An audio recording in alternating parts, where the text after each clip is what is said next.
శ్రీమతి నమః. వీరరాఘవరెడ్డి గారు అని రంగరాజన్ గారి మీద దాడి చేశారు కదా నిన్న. అది చూసినప్పుడు ఎంత బాధేసింది. ఆయన వీడియోస్ నేను తర్వాత చూశాను. ఆయన ఛానల్లోకి వెళ్ళి రామరాజ్యం ఛానల్లోకి వెళ్ళి చూశాను. అలాగే ఆయన వెబ్సైట్ కూడా ఉంది రామరాజ్యం.net అని. చూసినప్పుడు కొన్ని ఆశ్చర్యకరమైన విషయాలు తెలిసాయి. ఆయనేమో ఏదో సైన్యాన్ని తయారు చేయటం కోసం అందులో అడ్మిషన్ కావాలి అంటే 350 రూపాయలు తీసుకుంటారట. 10వ తరగతి చదువుతున్న దగ్గర నుంచి 50 ఏళ్ల వయసు ఉన్న వాళ్ళ మధ్యలో ఎవరైనా సరే ఆయన సైన్యంలో చేరొచ్చుట. అలానే ఆయనేమో ఒక డ్రెస్ కోడ్ ఇస్తారనుకుంటాను, దానికేమో 2000 రూపాయలు. అలానే జీతం కూడా ఉంటుందట ఆయన సైన్యంలో చేరే వాళ్ళకి. దేశం కోసము ధర్మం కోసమే పని చేయాలి అన్నట్లుగా ఆయన కొన్నేవో రాశారు. ఆయన వాళ్ళ రూల్స్ అండ్ రెగ్యులేషన్స్ ఏవో రాశారు. కొన్ని వీడియోస్ లో ఈయన గురించి నేను విన్నది ఏంటంటే, చాలా మంది అర్చకులని ఈయన బెదిరిస్తున్నారు అని. ఎందుకోసం నిధుల కోసం, డబ్బుల కోసం బెదిరిస్తున్నారని. అలా ఎవరైనా ఇవ్వకపోతే దాడి చేస్తున్నారని కూడా చెప్పారు. ముందేదో అక్కడికి వెళ్ళి అన్ని చూసుకుని వస్తారట, డబ్బులు బాగా వచ్చే దేవాలయాల దగ్గరికి వెళ్ళి దాడి చేస్తూ ఉంటారట. రంగరాజన్న గారు కూడా అలాగే డబ్బులు అడిగినప్పుడు అడిగిన పద్ధతి నచ్చకపోవటం వల్ల ఈ రంగరాజన్ గారు కూడా కొంచెం ఈయన మీదేమో ఇవ్వను అని చెప్తే కోపంతో ఆయన మీద దాడి చేశారు అనేది నాకు తెలిసిన విషయం. అయితే ఇప్పుడు అది నిజమా అబద్ధమా ఇవన్నీ పక్కన పెట్టేయండి. ఆయన ఒక ప్రధాన అర్చకులు, వయస్సులో పెద్దవారు. ఆయన ఆ దేవాలయం కోసం ఆయన ఎంత పాటుపడి ఉంటారు. ఇవన్నీ కూడా పక్కన పెట్టేసి నేను డబ్బులు ఇవ్వను అన్నందుకు అంత గొడవ చెయ్యాలా, అంత యుద్ధం చెయ్యాలా? నిజంగా ఏవైనా తేడాలు ఉంటే మాట్లాడచ్చు, తప్పేం లేదు. ఎలా మాట్లాడాలి? ఆయనకి ఒక స్థాయి ఉంది కదా, ఒక గౌరవం ఉంది కదా. కుర్చీలో కూర్చోపెట్టి మాట్లాడలేరా? ధర్మ సంస్థాపన అంటే అదా మాట్లాడే పద్ధతి? అంత పెద్ద ఆయన్ని చెప్పుల దగ్గర మీ కాళ్ళ దగ్గర కూర్చోపెట్టి మాట్లాడిస్తారా? అదా మీద పడ్డం? దేశం కోసం ధర్మం కోసం పోరాడిన ఏ యోధుడు కూడా అలా ప్రవర్తించలేదు. ఏ స్వాతంత్ర సమర యోధుడి కథైనా సరే మీరు చూస్తే వాళ్ళు ఎంత చక్కగా మన దేశం కోసం పోరాటం చేశారు అనేది మనకు అర్థం అవుతుంది. మీరు రామరాజ్యం అంటున్నారు, ధర్మ సంస్థాపన అంటున్నారు. మరి ధర్మమే పాటించకుండా ఒక పెద్ద ఆయన్ని అంతగా బాధ పెడితే అది ధర్మ సంస్థాపన ఎలా అవుతుంది? అది ఎలా గొప్ప పని అవుతుంది? అది ఎలా రాముడు హర్షిస్తాడు? దేశం కోసం ఏదైనా చేస్తాను అంటే దేశం కోసం మన వాళ్ళని హింసించడం కాదు, మన వాళ్ళని బాధ పెట్టడం కాదు. దేశం కోసం పోరాడడం అంటే ఏంటో తెలుసా? తిల్కా మాంఝా అని ఈరోజు ఆయన పుట్టినరోజు. ఆ తిల్కా మాంఝా బీహార్లో సుల్తాన్గంజ్లో తిలక్పురాలో జన్మించారనమాట. పుడుతూనే దైవభక్తితో పుడతారు అని చెప్పి మనం కొన్ని కథలు చదువుకుంటుంటాం కదా, అలా పుడుతూనే దేశం కోసం పుట్టారేమో అని అనిపిస్తుంది. ఆయన ఊహ తెలిసిన దగ్గర నుంచి దేశం కోసం ఆయన పడుతున్న తపన చూసి అక్కడ ఉన్న వాళ్ళు ఆశ్చర్యపోయేవారట. ఈ తిల్కా మాంఝాకి పుట్టినప్పుడు వాళ్ళ నాన్నగారు పెట్టిన పేరేంటి అంటే జాబ్రా. ఈ జాబ్రా తండ్రి పేరు సుందర ముర్ము అనమాట. ఈ జాబ్రా పెరుగుతున్న కొద్దీ ఆయనలో కోపము, కళ్ళు ఎర్రగా ఉండడము అవన్నీ చుట్టుపక్కల వాళ్ళు చూసి, అలాగే అడవికి ఒంటరిగా వెళ్ళిపోయి అసలు ఎవరి సహాయం లేకుండానే పొద్దున్నుంచి అడవిలో తిరిగేసి సాయంత్రం వచ్చేసేవారు, ఏమాత్రం భయం లేకుండా. అందుకని అక్కడ ఉన్న వాళ్ళందరూ ఈయన్ని తిల్కా అని పిలిచేవారు. అలాగే ఆయనలో ఎంతో పోరాట పటిమ, అలాగే వాళ్ళ కోసం అంటే వాళ్ళ తెగ కోసము దేశం కోసం పోరాడాలనే తపన గుర్తించి వాళ్ళేమో ఈ జాబ్రాని ఏం చేయాలనుకుంటారంటే గ్రామ అధిపతిగా చేయాలనుకుని గ్రామ అధిపతిని చేస్తారు. గ్రామ పెద్దని పహాడియా భాషలో ఏమంటారు అంటే మాంఝా అని పిలుస్తారట. అలా ఈయన్ని జాబ్రా పహాడియా అని పిలిచి ఆయన పేరుని తిల్కా మాంఝా అని పిలుస్తున్నారనమాట. పేరుకు తగ్గట్టే శత్రువుల పాలిట సింహ స్వప్నం అనమాట. ఎర్రగా ఉండేవేమో కళ్ళు, ఆ కళ్ళతోనే చంపేసేవారు ఆయన ఈస్ట్ ఇండియా కంపెనీ వాళ్ళని.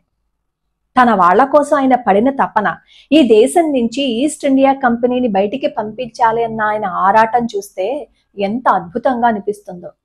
అప్పట్లో మన దేశాన్ని పరిపాలించడానికి వచ్చిన ప్రతి విధవ మనల్ని ఎంత బాధ పెట్టాడో తెలుసు కదా.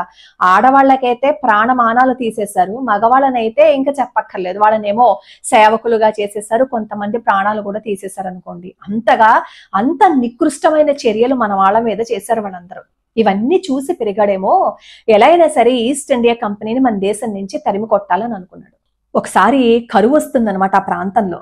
వస్తే తన వాళ్ళందరూ తిండి లేక ప్రాణం కోల్పోతుంటే బాధపడిపోతాడు ఈ తిల్కా మాంఝా. అప్పటికి తన వయసు కూడా ఎంతో ఉండదు పాపం, 18 ఏళ్ళు 19 ఏళ్ళు ఎంతో ఉంటాయి.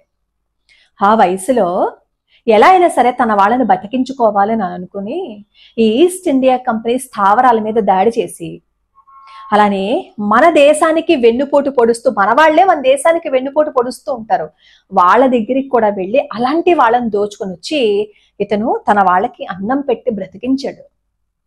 అలా బ్రతికిస్తే అక్కడ వాళ్ళందరూ ఏడ్చేశారట. అప్పటి కరువులో మమ్మల్ని బతికించావు, నా ప్రాణాలని రక్షించావు అని చెప్పి ఎంతమంది కన్నీళ్లు పెట్టుకుని బాబాగా ఆయన్ని కొలిచారోట. ఈ అటవీ సంపద మీద ఈ ఈస్ట్ ఇండియా కంపెనీ పెత్తనం చాలా ఎక్కువగా ఉండేది. ఏదొచ్చినా సరే వాళ్ళు దోచుకుపోతాము అంటే ఎలా కుదురుతుంది? తినడానికి వాళ్ళకు కూడా ఉండాలి కదా. అందుకని ఏదైనా సరే అక్కడి నుంచి తరిమి కొట్టాలని ప్రయత్నాలు చేస్తాడు, సైన్యాన్ని సమకూర్చుకుంటాడు. తన సైన్యాన్ని సమకూర్చుకున్నప్పుడు కూడా ఏం చెప్తాడో తెలుసా? తన సైన్యంలోకి వచ్చిన ప్రతి వాడికి మన దేశం కోసం, మన ధర్మం కోసం మనం నిలబడాలి, ఈస్ట్ ఇండియా కంపెనీని ఎలా అయినా సరే మన దేశం నుంచి తరిమి కొట్టేయాలని బాగా రంగరించి నూరు పోసేశారనమాట అందరికి. అలా దాదాపుగా కొన్ని సంవత్సరాల పాటు ఈస్ట్ ఇండియా కంపెనీ ఆ పరిసర ప్రాంతాల్లో ఉండకుండా తరిమి కొట్టేశారు. అప్పట్లో ఆ ప్రాంతాన్ని వారన్ హేస్టింగ్స్ పరిపాలిస్తూ ఉండేవాడు అనమాట. అంటే బాధ్యతలు అక్కడ నిర్వహిస్తూ ఉండేవాడు. ఆ వారన్ హేస్టింగ్ ఏం చేశాడు అంటే, బ్రూక్స్ అని ఒక అతన్ని 800 సైన్యాన్ని మళ్ళీ ఈ తిల్కా మాంఝా ఉన్న ప్రదేశానికి పంపిస్తాడు. పంపించి ఎలా అయినా సరే తిల్కా మాంఝాన్ని పట్టుకోవాలి అని అనుకుంటాడు. బ్రూక్స్ వాళ్ళ అవల తర్వాత క్లీవ్లాండ్స్ అని అతను వస్తాడు. అతను ఏం చేశాడు అంటే, అక్కడ ఉన్న ఆదివాసీల్లో కొంతమందిని ఎలా అయినా సరే మభ్యపెట్టి తన వైపు తిప్పుకోవాలని అనుకుంటాడు. ఎంతో ప్రయత్నించిన మీదట అందులో ఉన్న వాళ్ళు కొంతమంది క్లీవ్లాండ్స్ కి సపోర్ట్ గా తయారైపోతారు. అయినా సరే ఆ పరిస్థితుల్లో ఉన్నా సరే తిల్కా మాంఝా మిగిలిన వాళ్ళ అండతోటి ఈ క్లీవ్లాండ్స్ ని చంపేస్తారు. అప్పుడు భయం వేస్తుంది ఈస్ట్ ఇండియా కంపెనీ వాళ్ళకి. అమ్మో, ఇతను బ్రతుకుంటే అస్సలు మనం ఈ భారతదేశంలో ఉండలేమో అని చెప్పి ఎలా అయినా సరే తిల్కా మాంఝాని ప్రాణాలు తీసేయాలి అని అనుకుంటారు. తిల్కా మాంఝాకి ఈ విషయం తెలుస్తుంది. కానీ క్లీవ్లాండ్స్ ప్రాణాలు తీసేశారు కదా, ఆ ప్రాణాలు తీసేసినందుకు అక్కడ ఉన్న వాళ్ళందరూ అంటారు మనం సంబరం చేసుకుందాం అని అంటారు. సరే వీళ్ళు సంబరం చేసుకుంటూ ఉంటే ఈ ఈస్ట్ ఇండియా కంపెనీలో కొంతమంది ఈ తిల్కా మాంఝాలో ఉన్న వాళ్ళని తన వైపు లాక్కుంటాడనమాట. తాయిలాలు ఇస్తే లొంగిపోని వాడు ఎవడుంటాడు చెప్పండి?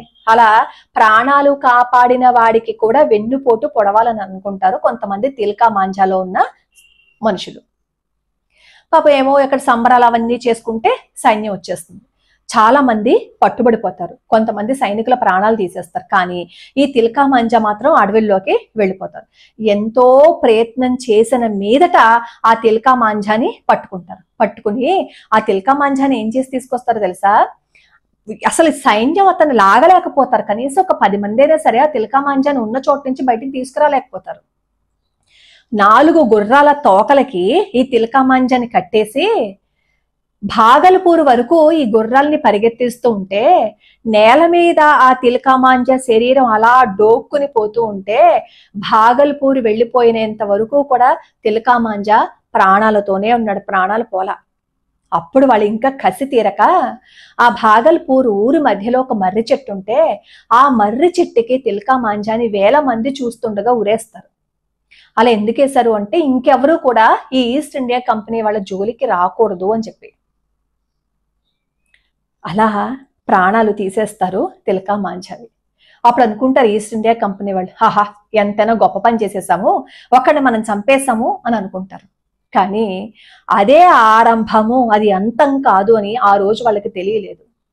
తిల్కా మాంఝా ప్రాణాలు తీశారు. తర్వాత ఏమీ చెయ్యలేని పరిస్థితుల్లో మన దేశం నుంచి వాళ్ళు వెళ్ళిపోవాల్సి వచ్చింది. అఫ్ కోర్స్ చాలా సంవత్సరాలు మన సొమ్మునంతటిని అనుభవించారు అనుకోండి, నేనేం కాదంటలేదు, కానీ చెప్తున్నాను. అలా మన దేశం మీద పడి తింటున్న వాళ్ళ మీద యుద్ధాన్ని ప్రకటించాడు తప్ప మన వాళ్ళ మీద యుద్ధాన్ని ప్రకటించలేదు. తిలక మాంఝాకి కూడా తెలుసు తన వాళ్ళు కొంతమంది అమ్ముడు పోయారు అని. కానీ తన వాళ్ళని తను ఏం చేసుకోలేక ముందు బయట వాళ్ళని శిక్షిస్తే, ముందు బయట వాళ్ళని బయటికి గంటేస్తే తన వాళ్ళు మారతారు అని అనుకుని తన వాళ్ళని వదిలేశాడు తిలక మాంఝా. మనం కూడా చేస్తున్న తప్పిదే. మన వాళ్ళ మీద యుద్ధం చేస్తున్నాం, మంచి చేసిన వాళ్ళ మీద యుద్ధం చేస్తున్నాం. దానివల్ల ఎవరు నష్టపోతారు? మనమే నష్టపోతాం. బయటవాడు హాయిగానే ఉంటాడు. బయటవాడు ఇప్పుడు ఏమంటున్నాడో తెలుసా? మీలో మీరే కొట్టుక చావండి, మీదంతా మేము తీసుకెళ్ళిపోతాం అని.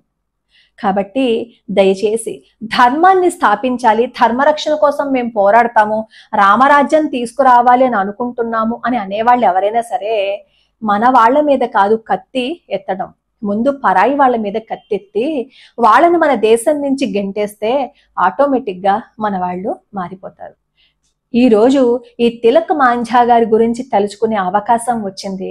అలా అవకాశం ఇచ్చిన తిలక్ మాంఝా గారి పాద పద్మాలకి నేను నమస్కరిస్తూ లోకా సమస్తా సుఖినో భవంతు, సర్వే జనా సుఖినో భవంతు.